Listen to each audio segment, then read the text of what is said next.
This is English Shorthand Dictation number 80 and the dictation speed is 160 words per minute.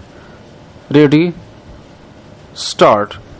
Sir, I consider it a proud privilege to speak in support of this historic resolution, so ably moved by Pandit Nehru. I do not wish to refer to the issue raised by the earlier speakers or speak on the speeches made 6,000 miles away by people who either mean mischief or are totally ignorant of the real situation. I wish to offer a few remarks on that of this resolution, the fundamental rights which affect a section of the people, namely women. It will warm the heart of many a woman to know that free India will mean not only equality of status but equality of opportunity. It is true that a few women in the past and even today enjoy high status and have received the highest honor that any man can receive, like our friend Mrs. Sarojini Naidu.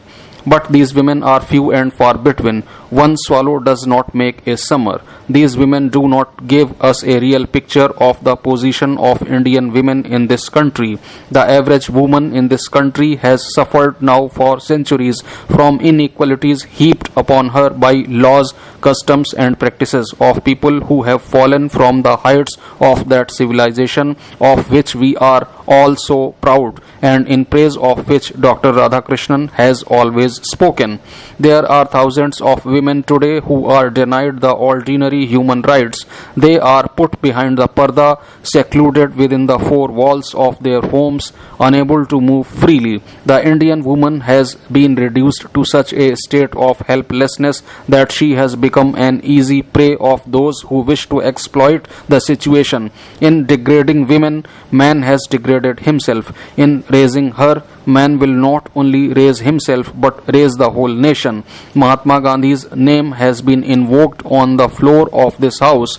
It would be ingratitude on my part if I do not acknowledge the great debt of gratitude that Indian women owe to Mahatma Gandhi for all that he has done for them. In spite of all these, we have never asked for privileges. The women's organization to which I have the honor to belong has never asked for reserved seats, for quotas or for separate electorates. What we have asked for is social justice, economic justice and political justice. We have asked for that equality which can alone be the basis of mutual respect and understanding, and without which real cooperation is not possible between man and woman. Women form one half of the population of this country, and therefore men cannot go very far without the cooperation of women.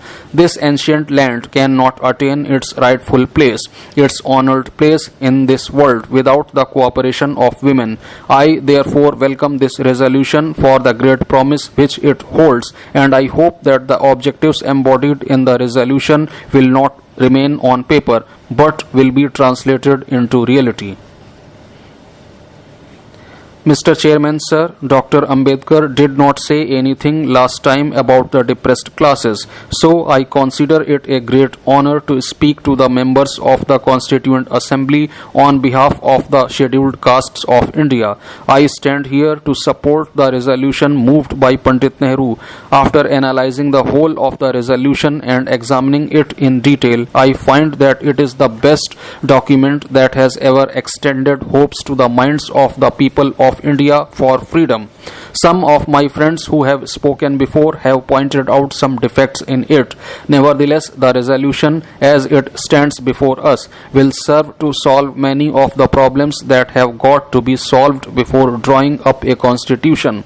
I do feel there are many obstacles in our way, but we know we shall have to surmount them. If we look back into the history of the democratic nations of the world, we would see that every constitution making body had to face many difficulties, but still they were successful at the end. It is a pity that our Muslim League friends have kept themselves out and are not taking part in the deliberations of this assembly. But when we know that Hindus and Muslims will have to live in this country of ours, we shall have to solve our differences amicably by some way or other. It is hoped that the Muslim League members will sooner or later take up their rightful places in this assembly, join in the deliberations, and help in framing a constitution that will be acceptable to all.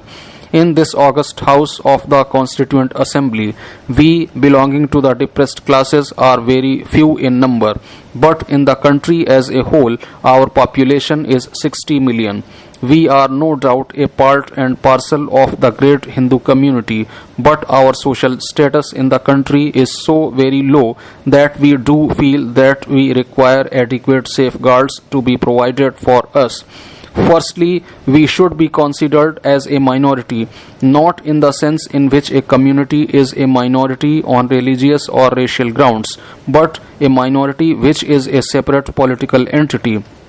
However, it is needless to point out that we are a separate political entity. I think those who have got themselves interested in the upliftment of the depressed classes will admit, as Mahatma Gandhi himself has admitted by his words and deeds, that adequate safeguards are necessary for these classes for their political salvation. The Pune Pact is Mahatma Gandhi's creation, and his writings in the Harijan amply prove that the interests of the depressed classes must be carefully looked after.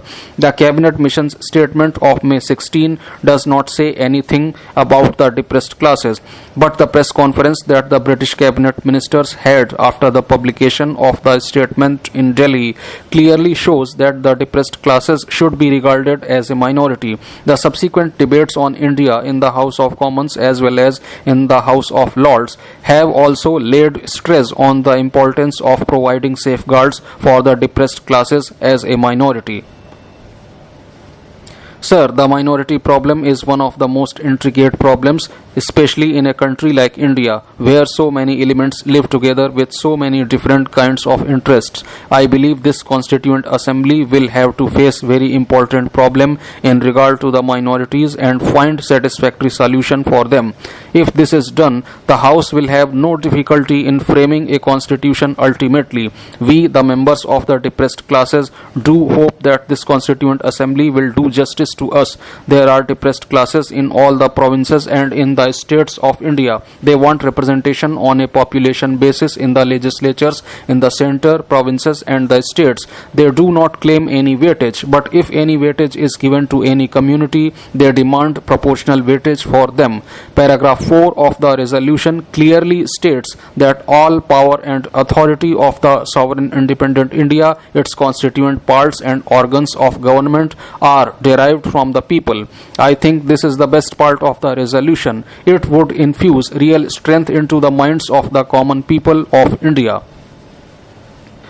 The people of India might not be as much politically conscious as the people of other democratic countries, but the very idea that all the power of the state will come from the people will make the depressed classes of India politically conscious quickly. We, the depressed classes, are the original inhabitants of this country. We do not claim to have come to India from outside